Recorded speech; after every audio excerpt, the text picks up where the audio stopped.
जय श्री राम। हम ऐसा कहते हैं कि हमें अपने बच्चों की तुलना किसी दूसरे बच्चे के साथ नहीं करनी चाहिए। अपने बच्चे को हमें कंपेयर नहीं करना चाहिए। सब बच्चे अलग अलग होते हैं। किसी के अंदर कुछ क्वालिटी होती है, किसी के अंदर कोई क्वालिटी होती है। सब अपनी अपनी क्वालिटी के साथ पैदा होते हैं। किसी के अंदर कोई गुण ज़्यादा होता है, किसी के अंदर कोई गुण ज़्यादा होता है। लेकिन ये जो कंपेयर करने वाली जो आदत है, ये शुरू हो जाती है पेरेंट्स के साथ ही। बच्चे जब स्कूल जाते हैं तो बच्चों में कंपैरिजन की भावना बाद में आती है, ये पेरेंट्स में ही पहले आ जाती है। वही अपने बच्चे की तुलना करने लग जाते हैं कि भाई मेरे बच्चे के आधा मार्क्स कम आया है, उसका 1 मार्क्स ज़्यादा आया है, मेरे के तो 90-80 रह गए, उसके 99 आ गए, उसके 100 आ गए।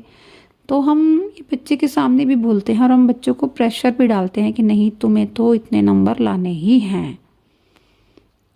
तो जब हम ऐसा कंपेयर बच्चों को करते हैं तो उससे होता क्या है कि बच्चों का एक कॉन्फिडेंस लेवल जो है, आत्मविश्वास, वो कम हो जाता है।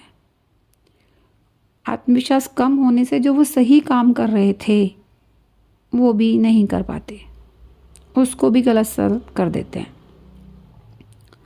तो हमें ये चीज़ समझनी चाहिए कि जिस तरह से हम परफेक्ट नहीं हैं, सभी गुण हमारे अंदर भी नहीं हैं, वैसे ही हमारे बच्चे भी हैं। कोशिश करें कि भाई बच्चा अच्छा करे, लेकिन कंपेयर करके बच्चे के ऊपर प्रेशर न बनाया जाए। और बच्चा जो अपने गुण और क्वालिटी के अनुसार काम करता है तो उसकी उसे सराहना भी मिलनी चाहिए, उसको शाबाशी भी मिलनी चाहिए, और समय समय पर हमें उन्हें छोटे छोटे उपहार भी देते रहना चाहिए, जिससे बच्चा जो कर रहा है तो उसमें उसका कॉन्फिडेंस बढ़े, उसका आत्मविश्वास बढ़े।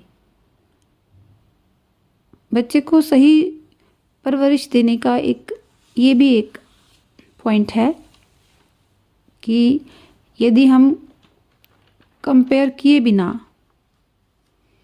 बच्चों को आंकते हैं, बच्चों को आगे बढ़ाने में उनकी सहायता करते हैं, तो वो उनके विकास के लिए लाभदायक होगा।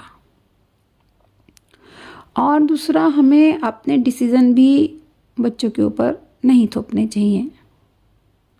उनको अपने ज्ञान से, अपने बोध से, अपने नॉलेज से डिसीज़न लेने की अनुमति हमें देनी चाहिए। हमें साथ में रहना चाहिए, हमें देखते रहना चाहिए कि वो किधर जा रहे हैं, क्या कर रहे हैं। और यदि बच्चा अपने आप से डिसीजन मान लो नहीं ले पाता है तो आजकल ये सुविधा भी है कि काउंसलर मिल जाते हैं, उनकी मदद भी ली जा सकती है कि बच्चे का रुझान, बच्चे का इंटरेस्ट किस तरफ है। जिस तरफ उसका इंटरेस्ट दिखे उस तरफ की ही, उस लाइन की ही एजुकेशन, उस तरह के ही कोर्स उसको पढ़ाएं, उसी तरह के कोर्स में उसका एडमिशन दिलवा सकते हैं हम। लेकिन जब हम पेरेंट्स होते हैं तो हमें ऐसा लगता है कि जो हम कर रहे हैं वही हम सही कर रहे हैं। और जब अपने आप को तो हमें सही लगता है जो हम कर रहे हैं, लेकिन जब बच्चों के डिसीजन लेने की बारी आती है तो हम नैरो माइंडेड हो जाते हैं। तब हम ये सोचते हैं कि बच्चा भी वही करे जो हम चाहते हैं।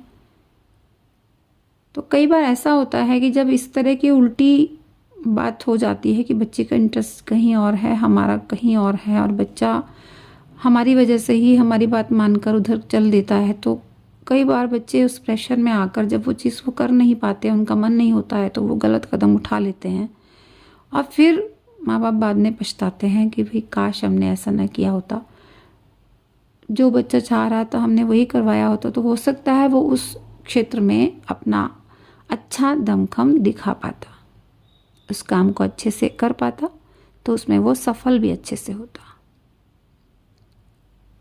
ये तो पुरानी कहावत भी है कि जो काम हम मन से करते हैं वही काम बहुत अच्छा होता है, और हम मन से वही काम कर पाएंगे जिसमें हमारा इंटरेस्ट हो करने का। तो बच्चों को भी समझें और उनके हिसाब से भी जीवन में चलें, उनकी बातों को भी नज़रअंदाज ना करें। बच्चों के रास्ते का हमें रुकावट भी नहीं बनना है,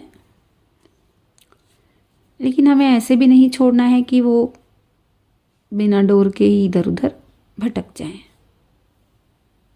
लेकिन उनका साथ भी देना है कि जो बच्चे चाह रहे हैं उस चीज़ को हम समझें। हम ये तुलना ना करें कि भाई उसका तो बच्चा इंजीनियर बन रहा है, उसका तो डॉक्टर बन रहा है और मेरा तो केवल एक क्लर्क ही बन रहा है। कोई बात नहीं, वो उस काम को अच्छे से कर सकता है कि हमारा तो प्लेयर ही बन रहा है, क्यों नहीं बन रहा है डॉक्टर, उसके अंदर क्वालिटी है तो वो प्लेयर बनेगा, उसमें अच्छा खेल सकता है।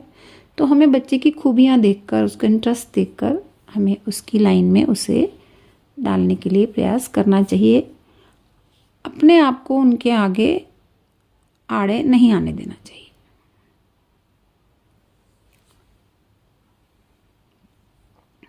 जय श्री राम।